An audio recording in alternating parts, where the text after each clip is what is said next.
गुरुर्ब्रह्मा गुरुर्विष्णुः गुरुर्देवो महेश्वर गुरु साक्षात् परब्रह्म तस्मै श्री गुरवे नमः। ओ हनुमान पधारिए कथा कहूँ मति अनुसार प्रेम सहित विनती करूं पधारो पवन कुमार। अखंड मंडलाकारं व्याप्तं येन चराचरं तत्पदं दर्शितं येन तस्मै श्री गुरवे नमः। ॐ या देवी सर्वभूतेषु मातृरूपेण संस्थिता नमस्तस्यै नमस्तस्यै नमस्तस्यै नमो नमः। ॐ नमः शिवाय ॐ नमः शिवाय ॐ नमः शिवाय। बोलिए श्री पुराण पुरुषोत्तम भगवान की जय। श्री गजानन गणपति महाराज की जय। जगदम्बे नाथ की जय। भोलेनाथ भगवान की जय। राजाधिराज रामचंद्र भगवान की जय। श्री हनुमान जी महाराज की जय। सद्गुरुदेव भगवान की जय। नमः पार्वती पतये हर हर महादेव। ओम नमः शिवाय। हरि ओम नमः शिवाय।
पुराण पुरुषोत्तम भगवान की जय।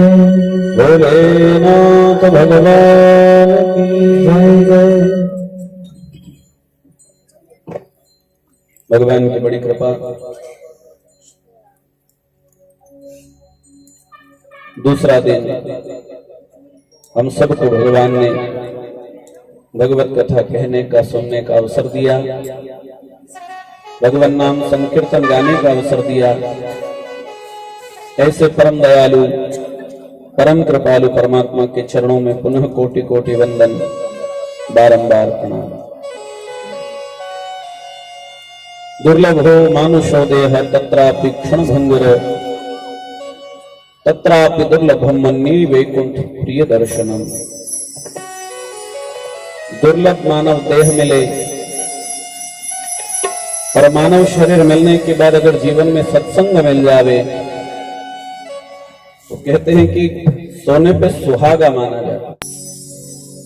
धन, वैभव, संपत्ति, ऐश्वर्य ये तभी शोभा देता है जब जीवन में सत्संग हो, जब सदाचरण हो। धन संपत्ति खूब है परंतु सन्मार्ग में मन लगता नहीं, भगवत कथा में मन लगता नहीं, सत्संग करने की इच्छा नहीं होती तो वह धन किसी काम का नहीं। बड़े बड़े धनपतियों को देखा हो, इतनी संपत्ति है कि उनको पता भी नहीं कि हमारे पास कितना धन है, पर सत्संग के नाम पे वो जीरो है। और ऐसा लौकिक धन इकट्ठा कर भी लिया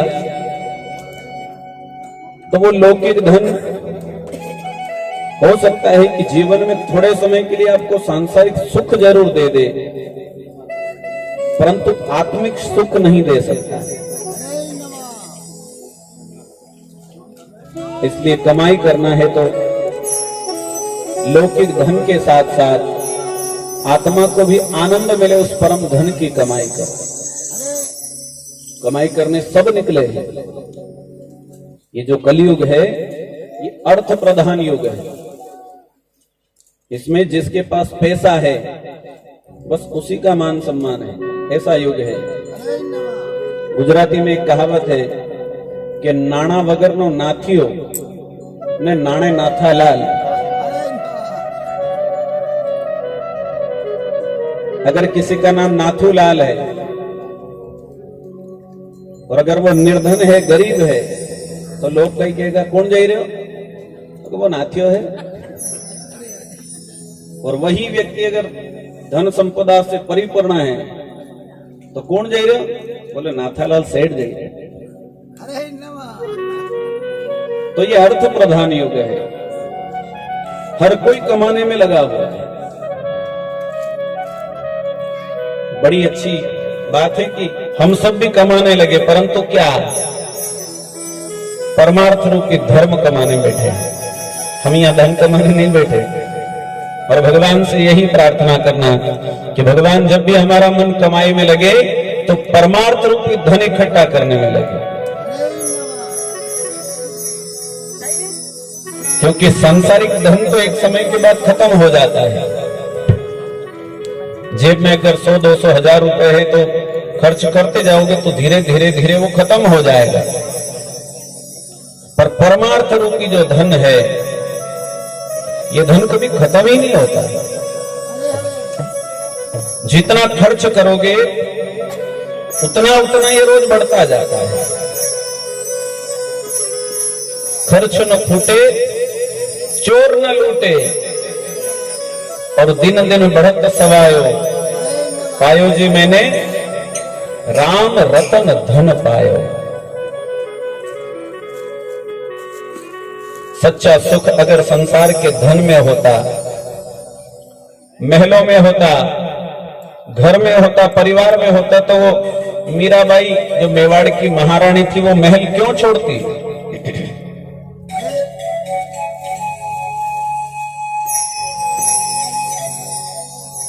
और ये भगवत भक्ति सरलता से मिलती भी नहीं है साहब। ये तो कोई पूर्व जन्म का पुण्य हो तब जाकर के भगवान की भक्ति में मन लगता है।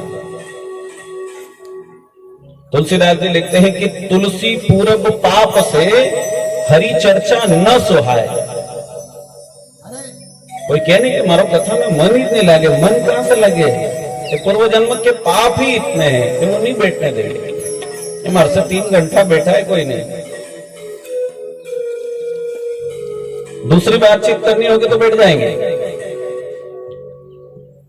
तो तुलसीदास जी कहते हैं कि तुलसी पूर्व पापते हरि चर्चा न सुहाए, और अगर आ भी जाए तो के ऊंगे या तो टेकोले हुई जाएगा खंबा का, के ऊंगे के उठी चले, के दे बात बना, या तो सो जाएगा या उठकर चला जाएगा, या फिर बात बनेगा वो होनी थकी तो कथा है घड़ी घड़ी गए होंगे। ये सब कौन बोलते हैं? जिनके पूर्व जन्म के पापों का भंडार अभी तक चल रहा है।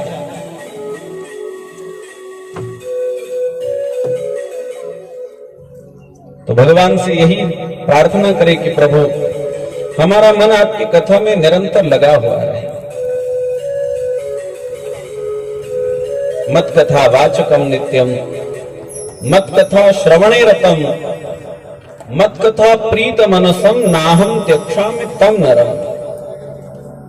भगवान ने कहा है कि मेरी कथा में जिसका चित्त रमा हुआ है, जो मेरी कथा को भावपूर्वक पढ़ता है, वाचकम नित्यम, और मत कथा श्रवणे रतम, जो मेरी कथा सुनने में रत रहता है, नाहम त्यक्षामि तम नरम। ऐसे प्राणी को मैं कभी छोड़ता नहीं। ऐसे प्राणी को भगवान पकड़ करके रखते हैं, और भगवान की आदत है सरलता से किसी को पकड़ते नहीं। और एक बार अगर पकड़ ले तो फिर भगवान उस प्राणी को कभी अपने से दूर करते ही नहीं, यानी कभी छोड़ते नहीं। कृष्ण कथा में हम लोग सुनते हैं कि पूतना आई, दूध पिलाना चाहा, तो भगवान ने दोनों हाथों से उसे पकड़ लिया। जब भगवान प्राण पीने लगे तो वो घबरा गई, छटपटाने लगी और कहती है कि छोड़ दे, छोड़ दे, छोड़ दे। सा मुंच मुंचाल मिति प्रभाषणी। तो भगवान भी कहते हैं कि पूतना मैं सहज में किसी को पकड़ता नहीं, और अगर पकड़ लूं तो फिर मैं उसे कभी छोड़ता नहीं। तो हम भी भगवान से यही प्रार्थना करें कि भगवान आप हमें पकड़ करके रखना। एक छोटा बच्चा और उसका पिता बाजार में घूमने निकले, तो बाप ने बेटे से कहा कि बेटा भीड़ खूब है, तू एक काम कर मेरी अंगुली पकड़ ले। भीड़ खूब है तो कहीं खो जाएगा, तू मेरी अंगुली पकड़ ले। तो बच्चा कहता है कि पिताजी मैं आपकी अंगुली नहीं पकड़ूंगा। फिर बोले आप मेरा हाथ पकड़ लो, क्योंकि हो सकता है कि कहीं मैं खिलौनों के या संसारिक ये जो वस्तुएं हैं इनको देखने में मगन हो जाऊं ना, आपकी अंगुली छूट जाए। हो सकता है कि मैं आपकी अंगुली छोड़ दूं, पर मुझे विश्वास है कितने भी भीड़ होगी आप मेरा हाथ नहीं छोड़ोगे, इसलिए आप मेरा हाथ पकड़ करके चलो। भगवान से भी यही प्रार्थना करें कि भगवान हम आंगली नहीं पकड़ांगा, क्योंकि हमारा कोई ठिकाना नहीं है, हम कभी छोड़ दें, कोई ठिकाना नहीं। इसलिए प्रभु आप हमें पकड़ करके रखो। और एक बार अगर भगवान ने पकड़ लिया नहीं साहब, फिर भगवान उस प्राणी को छोड़ते नहीं। ये भक्ति भी एक प्रकार का नशा ही है, सरलता से तो चढ़ता ही नहीं है, और एक बार चढ़ जावे तो फिर ये उतरता भी नहीं। ये नशा जल्दी चढ़ता नहीं है, चढ़ जाए उतरता नहीं है। लोग पीते हैं दुनिया से डर के, दूसरा जो नशा करे भी डरी डरी न करे, कोई देखी तो नहीं रहे, आड़ लेगा, गांव का बाहर जाएगा, उन्हें स्कूल का आड़ में जाएगा।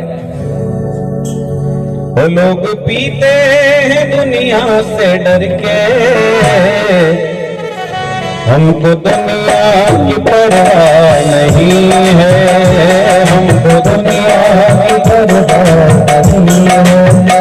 ओ मेरे बाके बिहारी सांवरिया, मेरे बाके बिहारी सांवरिया, तेरा जलवा कहाँ पर नहीं है, तेरा जलवा कहाँ पर नहीं है।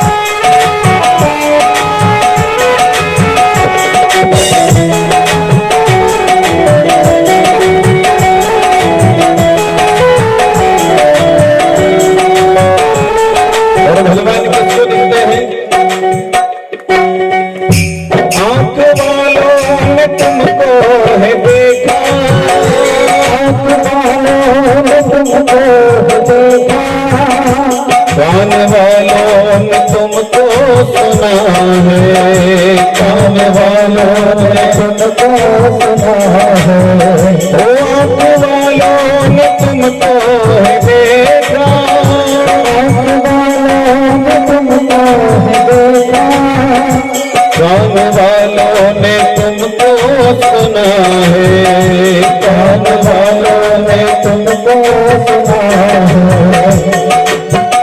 अब आप लोग विचार करता होगा कि आंख तो हमारी भी है, कान तो हमारा भी है, कि हमने भगवान को आज तक देखा क्यों नहीं?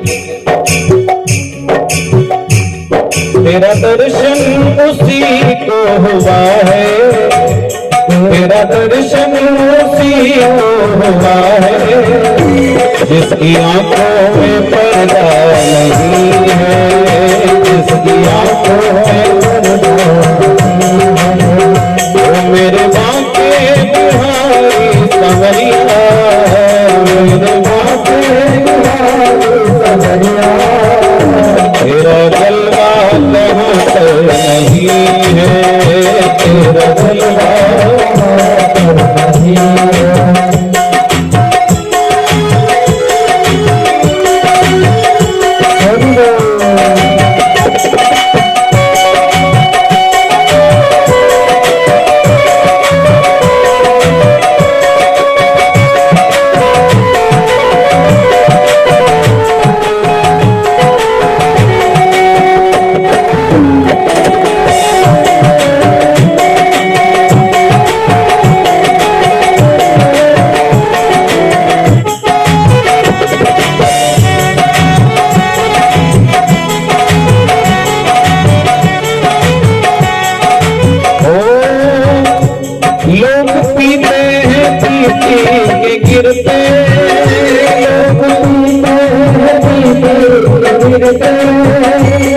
हम भी पीते हैं गिरते नहीं हैं, हम भी पीते हैं गिरते नहीं हैं।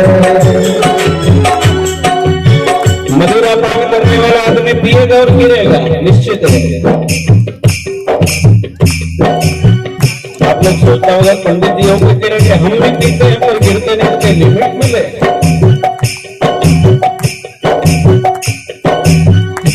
लोग पीते हैं पी पी के गिरते, लोग पीते हैं पी पी के गिरते, हम भी पीते हैं गिरते नहीं है, हम भी पीते हैं गिरते नहीं है। हम तो पीते हैं सत्संग के प्याले, हम तो पीते हैं सत्संग के प्याले, ये गिरा नहीं है,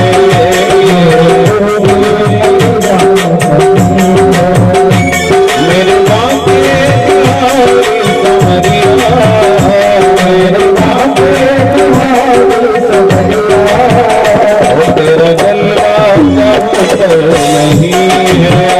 तेरा जलवा नहीं है, तेरा जलवा कहाँ पर नहीं है, नहीं है तेरा जलवा नहीं है, तेरा जलवा कहाँ पर नहीं है, नहीं है तेरा जलवा कहाँ पर नहीं है, तेरा जलवा कहाँ पर नहीं। पुराण पुरुषोत्तम भगवान की। तो व्यसन करो तो भक्ति का व्यसन करो, नशा करो तो भक्ति का नशा करो, जो चढ़ जाने के बाद फिर जीवन भर कभी उतरता नहीं। हरे नमः। और भक्ति के मार्ग में कई प्रकार की अड़चन आती है, सहजता से ये चीज मिलती भी नहीं है। दूसरी नशे की चीजें तो थोड़ी मेहनत करोगे तो मिल जाएगी, पर भक्ति का नशा सहज में नहीं मिलता। हरे हरे। ये कब मिलता है? जब कोई सच्चा सदगुरु मिल जावे, जब कोई समर्थ गुरु मिल जावे। गुरु के बताए मार्ग पर चलने वाला साधक शीघ्र ही भगवत प्राप्ति कर लेता है। हरे नमः। भक्तिमती मीराबाई विवाह हुआ, मेवाड़ की महारानी बनी, पर मन श्याम सुंदर में लगा हुआ था। जाके सिर मोर मुकुट मेरो पति सोई, हरे हरे। संतन के संग बैठ लोक लाज खोई। हरे नमः।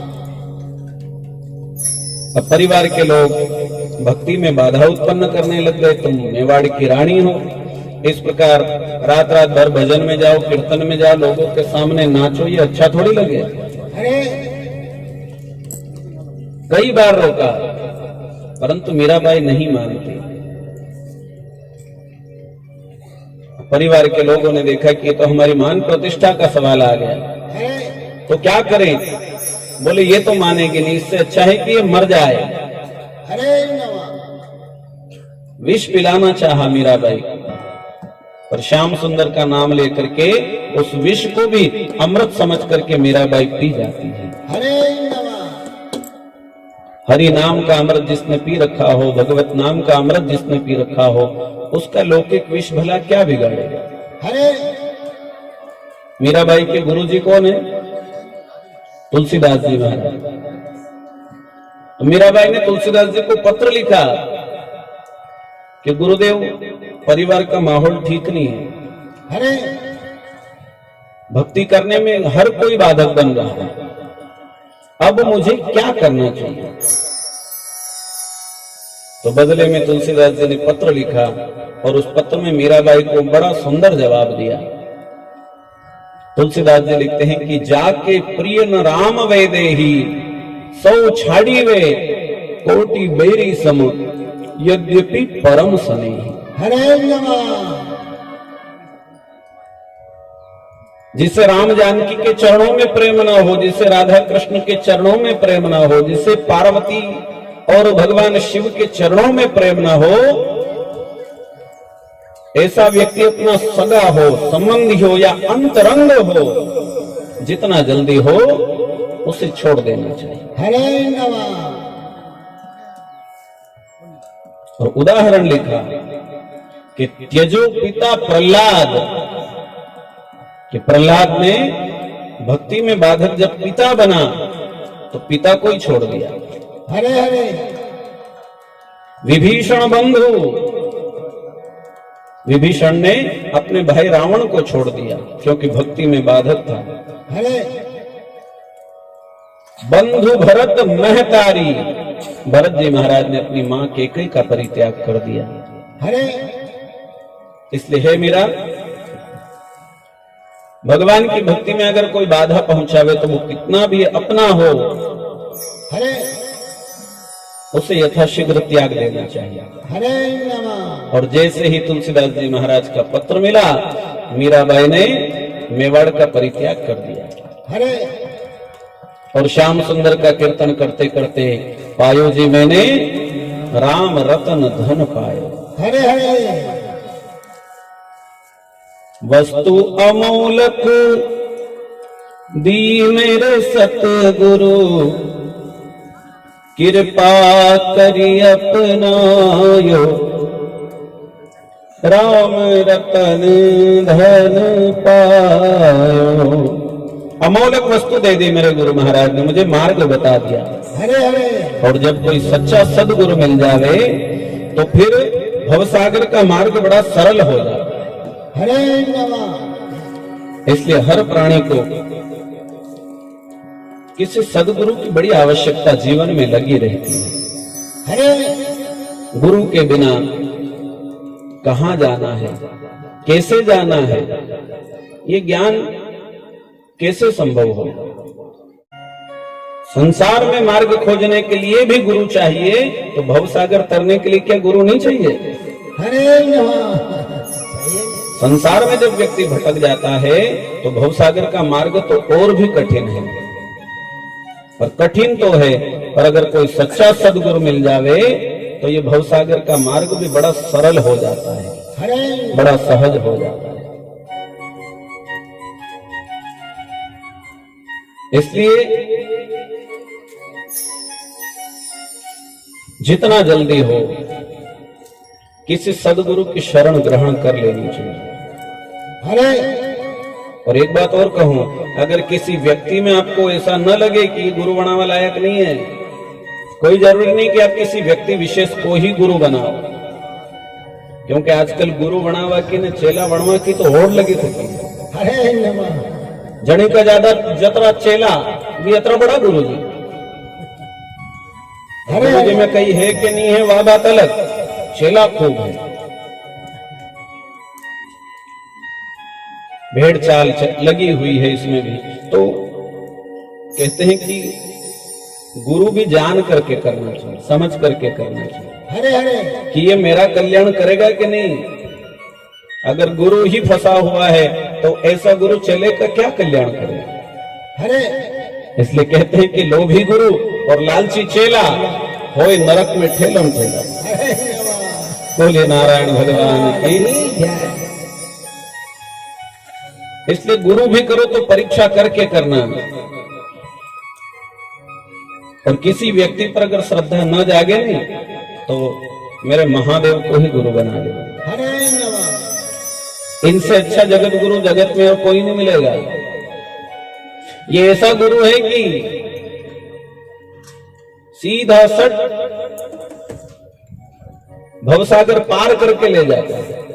हरे हरे कोई कोई व्यक्ति कैसो नई जगह शॉर्टकट बताड़े के रास्ता तो 3-4 पुराने रास्ते जाओगे तो फटाफट निकल जाओगे, कोई ट्रैफिक नहीं मिलेगा। हरे तो भोले बाबा जैसा सदगुरु अगर मिल जावे तो फिर भवसागर में भी ट्रैफिक नहीं मिलेगा।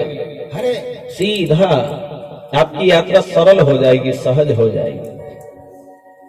नरसिंह मेहता की कथा आप सबने सुनी है। जब नरसिंह जी परिवार से परेशान हो गए तो भोलेनाथ के मंदिर में पहुंचे। हरे 7 दिनों तक शिवलिंग से लिपटे रहे, रोते रहे, आंखों के जल से शिव जी का अभिषेक करते रहे। हरे हरे 7 दिनों की आराधना में तो शिव जी प्रसन्न हो गए। हरे प्रकट भय त्रिपुरारी, नाचे गावे दे तारी। शिव जी ने कहा कि वरदान मांगो, क्या मांगते हो। हरे भोले बाबा मन में सोच रहे हैं कि ये कोई लौकिक धन मांगेगा, क्योंकि आज तक जो भगत मिले वो कोई ना कोई धन मांगने वाले ही मिले। हरे माता पार्वती एक दिन शिव जी के साथ वैकुंठ में गई, वैकुंठ का वैभव देखा, सोने चांदी हीरे पन्ने माणिक मोती चारों तरफ वैकुंठ का वैभव देखा तो पार्वती के मन में भी लालसा जगी कि ऐसो घर एक मारो भी वे तो कतरो अच्छा लगे। हरे नमः। घर आई और भोले बाबा से हट करी कि कतरा साल तक यहाँ बेड़ा पे बैठा रहा, हरे अपनों भी अच्छा सा घर होना चाहिए, हमारा भी अच्छा घर होना चाहिए। तो शिव जी ने कहा कि देवी घर धन संपत्ति ये सब भजन में बाधक है, हरे हरे इससे अच्छा है कि हम यहाँ संतुष्ट हैं। बोले नहीं, आपके भले ही नहीं चाहिए पर मारे चाहिए। हरे ज्यादा खर्चो तो मारे चाहिए का कारण ही जो है, नहीं तो कई खर्चो, महादेव के कई खर्च लगे हरे हरे पर नहीं, सब देखेगा तो कई किएगा। हठ करी माता जी ने, भोले बाबा ने भी विचार किया कि चलो रे एक अच्छा सा घर बना ले। अब भोलेनाथ ने घर बनाना प्रारंभ किया तो बनते बनते बनते पूरा नगर बन गया, हरे और नगर भी कौन सा, वो सोने की लंका। हरे हरे वो लंका शिव जी ने पार्वती माँ के लिए बनाई थी, पूरी सोने की लंका। अब नगरी बनकर तैयार हो गई। बोले ठीक है, अब अणी का अंदर प्रवेश करा, गृह प्रवेश को मुहूर्त देखे, हरे अच्छे विद्वान ब्राह्मण से गृह प्रवेश होगा। बोले ठीक है, तो किसे बुलाए? शिव जी ने कहा कि मारो एक भगत है, ब्राह्मण है, प्रकांड विद्वान, उसके बराबर का और कोई विद्वान नहीं। हरे बोले विश्रवा का पुत्र रावण। हरे नमः। ठीक है साहब, रावण को बुलाया, अच्छी बढ़िया पूजा प्रारंभ हुई, बढ़िया प्रवेश हो गया, सब कुछ हो गया, पूर्णाहुति हो गई। फिर शिव जी ने हाथ जोड़ करके कहा कि ब्राह्मण देवता दक्षिणा मांगे लो, अब आप कई भेंट करना। हरे हरे तो रावण धीरे से कहता है कि आपके जो देनो वे दे दो। हरे अगर पंडित जी के नहीं तो दही देनो, हरे हरे क्योंकि फिर पंडित जी बोले इतना देना पड़े। तो कि नहीं नहीं आप बताओ। रावण ने फिर कहा कि जो आपको ठीक लगे दो। तो कि नहीं नहीं आप जो बोलोगे वो दूंगा। हरे नमः। क्या बोल दिया कि जो मांग लोगे वो दे दूंगा। तो रावण ने धीरे से कहा कि अब देनो चाहिए तो एक काम करो, या लंका नगरी दे दो। हरे नमः। पार्वती जी माथो कूटी रहे कि मारा भाग में घर है ज नहीं।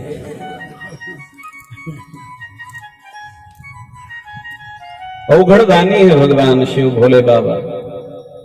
शिव जी सोचते हैं, जब नरसिंह मेहता के सामने प्रकट हुए तो सोच रहे हैं कि यो दादो भी कहीं के धन संपत्ति मांगेगा, आज तक सब ऐसा ज मिले। हरे हरे किसी ने धन मांगा, रावण आया तो लंका ले गया, भगीरथ आया बोले गंगा जी दे दो, ओ दादा ले जाए। हरे वो भस्मासुर आया, यो कंगन दे दो, लोगों ने भस्म करूंगा, ले जाए। किसी को मना नहीं बोला। पूछा शिव जी ने कि तुझे क्या चाहिए? नरसिंह मेहता ने कहा कि मोहे और कछु ना चाहिए, मोहे राधा कृष्ण मिलेंगे। हरे नमः। मुझे कुछ और नहीं चाहिए, मुझे भगवान राधा कृष्ण का दर्शन करा दो। हरे हरे शिव जी बड़े राजी हो गए। पहलो भगत मिले जिसने मुझसे मेरे भगवान को मांगा। शिव जी किसका भजन करते हैं? राम का, कृष्ण का। और राम और कृष्ण किसका भजन करते हैं? शिव जी का। हरे नमः। शिवस्य हृदय विष्णु, विष्णु हो हृदय शिव। हरे विष्णु का हृदय शिव है और शिव का हृदय विष्णु है। हरे हरे तो पकड़ लिया नरसिंह मेहता का हाथ और गोलोक धाम में भगवान राधा कृष्ण का दर्शन करा दिया। हरे नमः। कभी सपने में भी नहीं सोचा था कि मुझे ये सौभाग्य मिलेगा, हरे पर ये संभव कैसे हुआ? ये सदगुरु की कृपा से हुआ। हरे शिव के जैसा गुरु मिला और नरसिंह मेहता का सारा जीवन भक्ति से भर गया। हरे नमः। और गुरु भी कैसा होना चाहिए? शिष्य को पकड़ करके रखने वाला गुरु गुरु नहीं होता। शिष्य को मार्ग बता दे फिर मुक्त कर दे। बस ये रास्ता है, सीधा जाएगा। ऐसा नहीं कि ठेठ तक मेलवा जाए। हरे हरे श्याम सुंदर के हाथ में हाथ पकड़ा दिया नरसिंह मेहता का। अब आप जानो नहीं हो जानो। हरे अब नरसिंह मेहता भी खड़े खड़े मन में विचार करते हैं कि गुरु गोविंद दो खड़े, अब काके लागू पाए। हरे हरे फिर दौड़ कर आए, शिव जी के चरणों में प्रणाम किया। बलिहारी गुरु आपकी, मुझे गोविंद दियो बताए। बोलिए सदगुरुदेव भगवान की जय